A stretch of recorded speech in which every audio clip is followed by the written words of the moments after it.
Dobrý den, milí diváci, vítám vás u dalšího dílu seriálu EuroTV. Dnes s profesorem Stuartem McGillem z kanadské univerzity ve Waterloo, jedním z předních světových odborníků na problematiku bolesti zad, který v Mladé frontě vydal knihu Mechanika zad a o té si dnes budeme povídat. Hello, Mr. Professor. Thank you for coming, joining us in EuroTV. Thank you, Jan. And my first question is about doctors. Because you write in your book that people with with back pain, they should be aware of their doctors, of choosing the right doctor, choosing the right therapist, and so on. Why is that problem with doctors so big? There's several reasons, and some are very systematic. And from a medical system point of view, doctors have to see a number of patients, and they can only spend 10 or 15 minutes with each patient.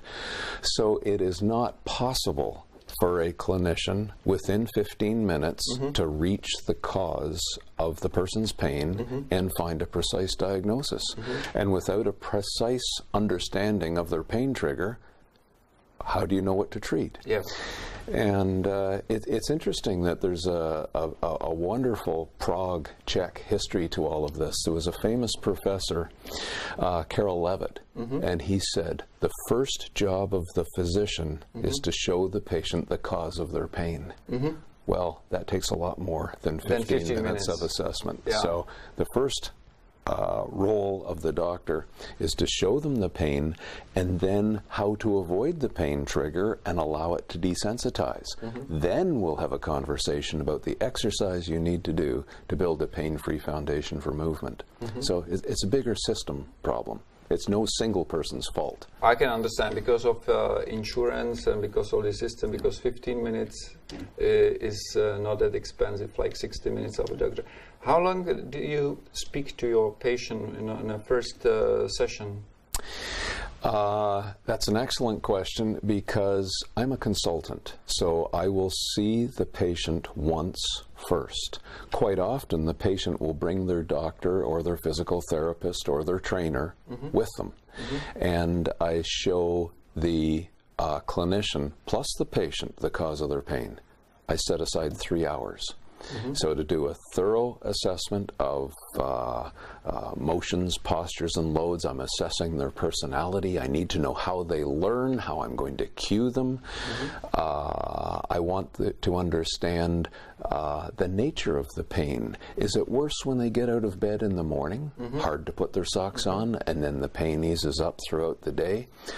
Or the morning is a wonderful time for them, and then the pain slowly ramps up throughout the day, and that shows me they're overdriving their body.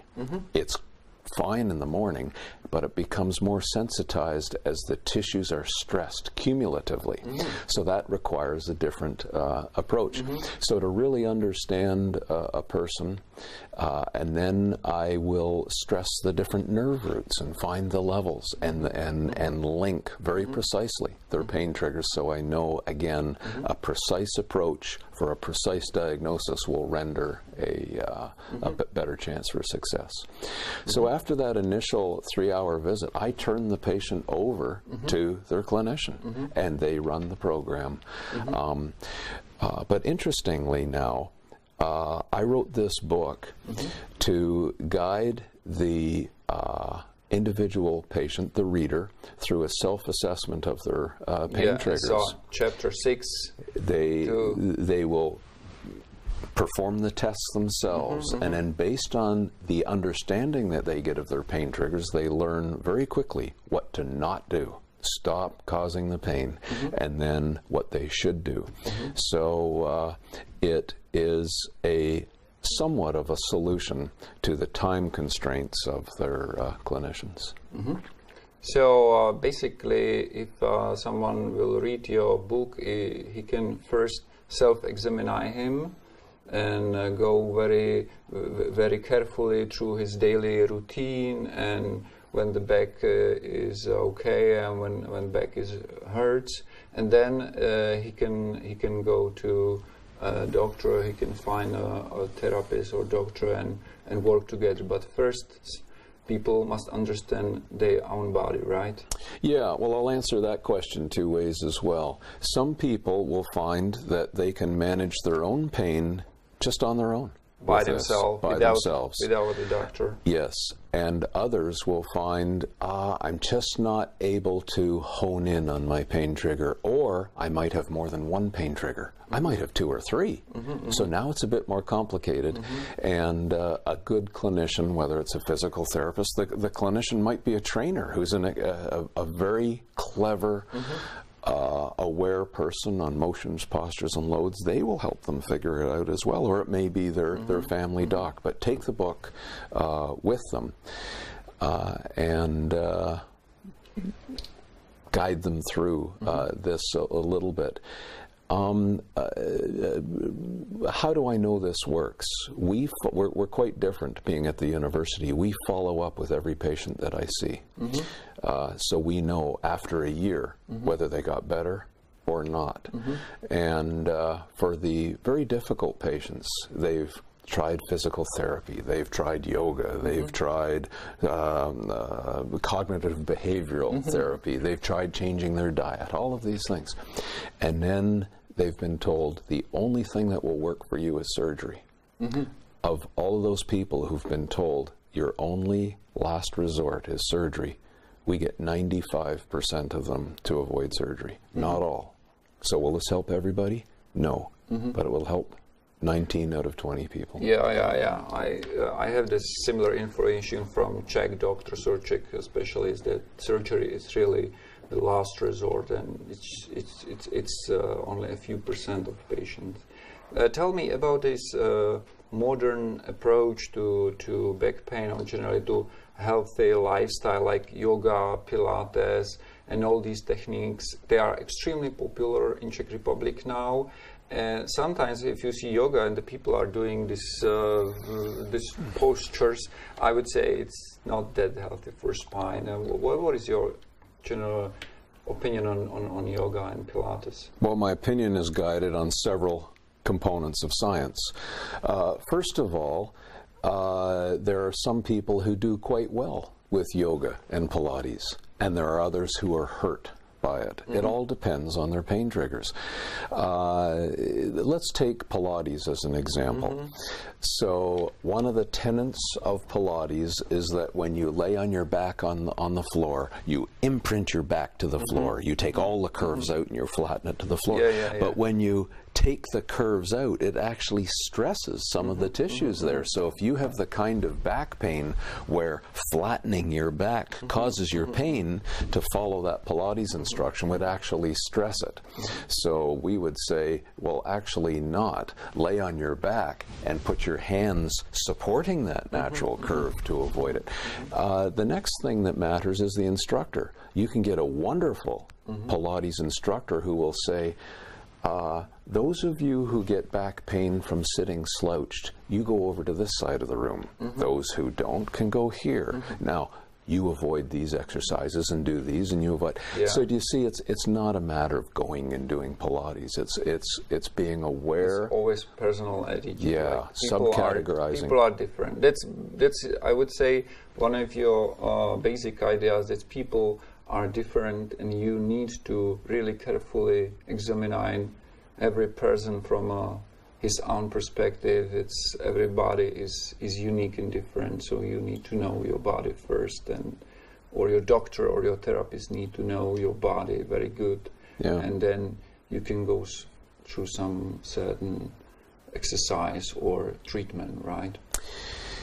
Yes. I'll give you another example, though, from another branch of science that most people relate to. Let's take yoga now as an example, which focuses on taking the body to the end range of motion and creating stretches. Well, in India, the basic forms of yoga are to transcend the mind, to reach states, and it's the westernization of yoga that has changed it into this. It's like a power yoga and more athletic. Exactly. Well, let's take a thin branch, a willow branch from a tree, very thin one. We can bend it back and forth, no stress, it's fine. Now let's take a thicker branch and we bend it to the same level, it breaks right away.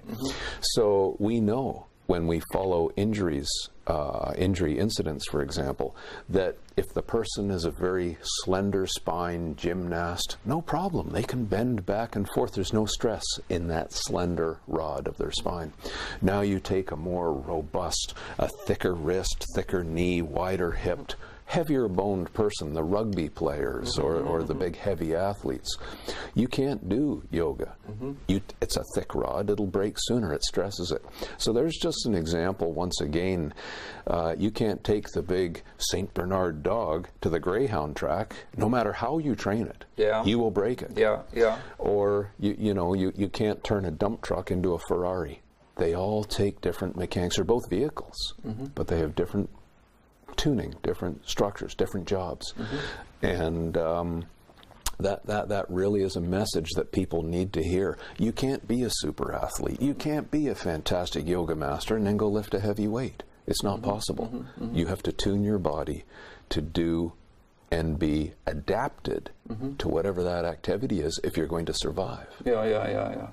But what's the modern way? Oh, well, I'll go and do 10 burpees, and then I'll do some heavy weightlifting, and then I'll sit at a computer for 12 hours. You know, we have a problem. We have the internet. We have a problem with it. We would say that the trigger of back pain very often is our unhealthy lifestyle, like a lot of sitting and not enough activity, but reasonable activity, not weightlifting and running marathon and so on. But do you have some basic advice how to release stress for your back during sitting, which is the almost most common activity in our life? Yes, well, certainly. If we talk specifically about sitting, it once again depends on your pain triggers.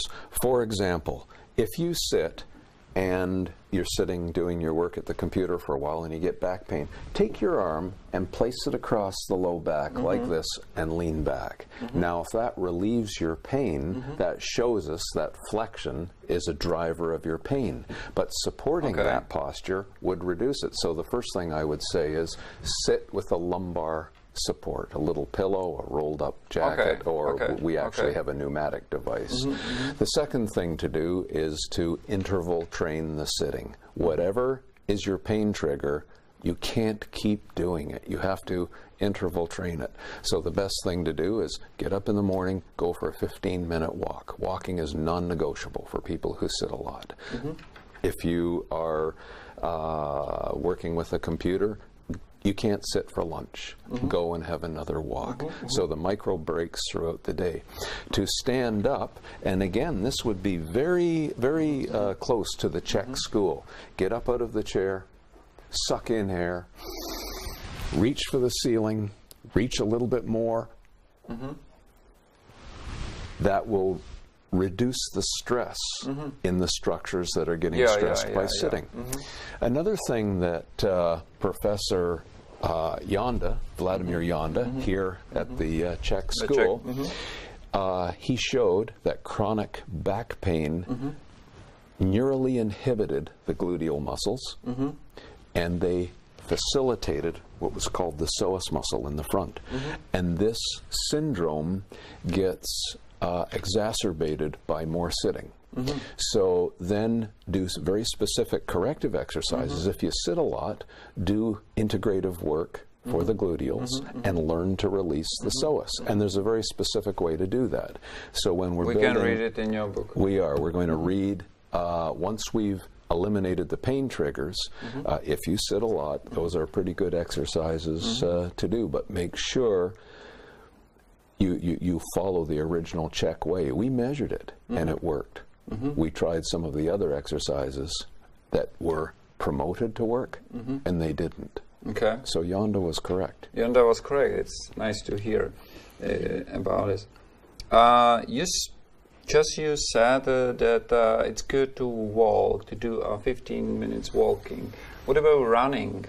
And what about, let's say, hard running and just, that little soft slow running. How would you? What is your opinion on this very popular activity? Everybody runs today. Well, you're getting my usual answer. The answer is it depends. And I'm going to start the answer this way. If you have back pain, the first thing you should do is get rid of your pain, then train to get running. But what do people do with back pain? They start running instead of they run to get fit rather than to get fit to run. Do you see the difference? Yeah. So what I would suggest there is if they have back pain and they want to run, and that's a valid activity. That's a lot of that's some people's sport. So interval train the walking. Follow the program to build the pain-free foundation, and then instead of running right away, you start walking backwards up a hill. Okay. Walk backwards, and you will find a whole new challenge to different parts of your muscle. Yeah. You realize which muscles you also have. Because you will feel them. Yes. And then what's so interesting when you measure runners, people think the best runners in the world, the fastest runners are very flexible. Not so when you measure them. The fastest runners in the world have the stiffest feet and the stiffest ankles. They're like kangaroos. They've tuned their body so they just bounce like that. Whereas if you stretch a lot, you have to use muscle and then muscle again. So using more muscle adds more stress. So all I'm saying is know what it is you need to do to run, and then you tune your body. But if you want to be very flexible and do yoga, and then you want to go running, and then you want to lift heavy weights, something is going to get stressed. Pain is going to appear in your body to let you know you're out of balance. You have to decide. You do. Yeah. You also said that one of the myths about back pain is that flexible spine is the best way you can avoid back pain. That flexible spine doesn't have to be that important. Or can you give me some details? I think I said the opposite. So, yes, if you look statistically, if you survey the population, or what we did was we took people coming into the rehab clinic and we measured their spine flexibility. And then we tried to see who got back to work quickly and who did not. Spine flexibility had nothing to do with it. Okay, that's what I meant, So many therapists think, oh, you've got back pain, we should stretch your back. That's what I meant. And that really hasn't been shown to be the secret sauce to get the person back to work. So statistically, the greater the range of motion you have in your back, the greater the risk of you having future back problems. When you look at older people, when we age naturally, back pain reduces. If you talk to your grandparents, the 70 and 80-year-olds, do you have back pain? Well, no, not really. I had back pain when I was in my 30s and 40s, exactly. And what happens is the spine slowly gristles and stiffens. So the bad news is you get a bit more stiffness in your back, but the good news is your pain is going away. So would you say that statistically people they tend to have back pain when they are 30s, 40s, 50s? Is this That's true. Most critical That's age? True. Okay. That's true. Probably because of that a lot of stress and sitting and hard working and all these things. Would you say that? It's a variety of things, and it's a little bit different in everybody. But if I can show, I've brought a model to show some of these sources spine, of back pain. Yes, so this is a spine out of someone, and it's a model that shows the mechanisms that we've been documenting in live people for years. So one example would be if someone keeps bending forward and picking up heavy weights rather than hinging at the hip like a weightlifter would. See, weightlifters lift tremendous weights. And they have quite healthy backs. So this will surprise some people. It's not the fact that they're lifting heavy weights. It's they know how to do it. And they've tuned their bodies to do it as well. So when they lift weights, they will move at the hips. Not so much at the back. But think of mom in the morning picking baby out of the crib. It's 2 o'clock in the morning, and then she lifts with her back. Well, if you keep doing that over and over, And then you sit at the computer, sitting flexed, and you continue to stress tying your shoe. It's just repeated over and over again. Eventually, the collagen of the disc will delaminate. So if we can watch now, as I bend forward and squeeze, you can see the gel nucleus of the disc being pushed backwards hydraulically, trapping the nerve root. That nerve root goes down the leg, so it causes buttock pain and basically trigger the pain. And that triggers the pain. That's So that's only one particular mechanism of pain. So if we measured that was the pain cause, we would show the person how to bend using the hips, and give them exercises to build the guy wire system with the muscles, and then slowly transition them into whatever it is their goal is. Maybe they want to play golf, tennis. Maybe they want to run, play soccer. Maybe they simply want to get through life, play with their kids, and retire with no pain. That's me. I don't want to lose anymore. I just want what I have for as long as I have. I have no lofty goals anymore. So that would be one example. Excellent. My another question is about psychological reason for back pain, and many people now believe that everything, basically every problems in your body, is just here because we are not okay, we are not in harmony, and that's why we have a back pain or cancer or whatever. What would you say on this opinion? Well, again, I can only stay within my area of expertise. I'm sympathetic to what you just said, and a lot of my medical colleagues will say that this is true. And when I see a patient, I will see the type A personality that, I have to go and ride the elliptical or my exercise bike for 30 minutes every day, otherwise I'll go mentally crazy. That's my way of dealing with stress. And I'm sympathetic to that. I get it. However, I then show them that drive to keep exercising keeps their pain going. So I can't use a psychological intervention and cure their back pain if they keep doing the thing that's causing the back pain. So it's a combination of both. Once we get them to desensitize, they'll find a lot of that psychological worry about the pain, it will take care of itself. But there's a little bit of a start on that conversation. So I'm not dismissing the role of psychology at all. It depends on the person. But if you can get rid of the person's pain, I'll give you another take on this. If you read the definition of torture, according to NATO or whoever, it's give a person low-grade pain, deprive them of sleep, and you will break them mentally. So that's back pain. That's back pain. You will break them mentally, and it just wears the person out. So I'm sympathetic to it, but I'm also going to work first and foremost to get rid of the pain triggers, and then the psychology. There's a chapter in the book called Virtual Surgery, and that plays on the psychological. Oh, really? Yes. Okay. So let's take an example of the person who's very driven, the type A personality. Yes, they worry about perfection in their bodies. I understand all of this.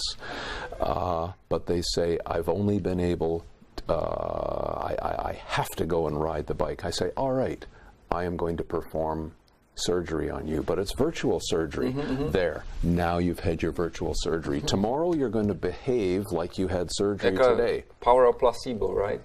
No, it's more than a placebo, because tomorrow you're not going to go and ride the bike and get on the elliptical trainer. You're going to do small walks, interval train, just in a post-surgical program. Because surgery works because it forces rest. It's forced rest. And it's the first time, it's the only way I can get that person to rest.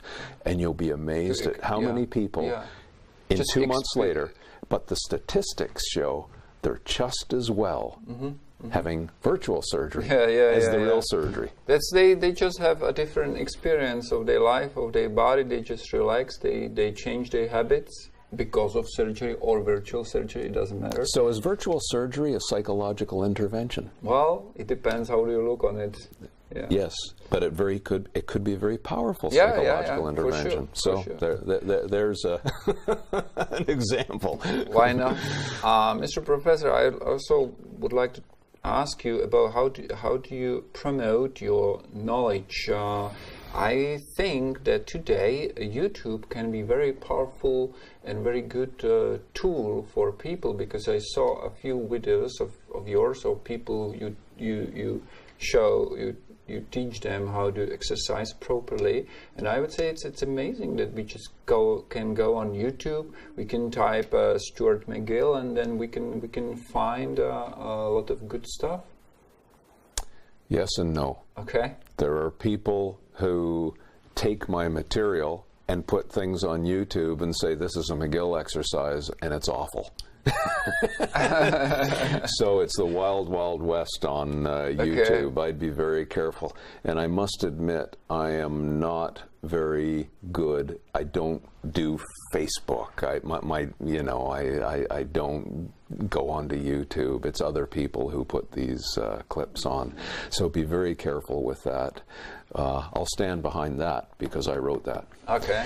But I'd be a little bit careful. Okay. On what you see on social media and what you hear about people. Okay. I know some wonderful clinicians and doctors and psychologists, and I'll hear what people say about them on magazine interviews and on YouTube and whatnot. And, okay. So it's again, not what they represent at all. Okay, be careful. Like in everything what we do. Yeah. Mr. Professor, thank you very much for interview. It was great pleasure to talk to you, and once again let's read this book, Back Mechanic in English. It is, Inček mechanika zad, vydaná Mladou frontou. To bylo EuroTV. Děkuji za pozornost.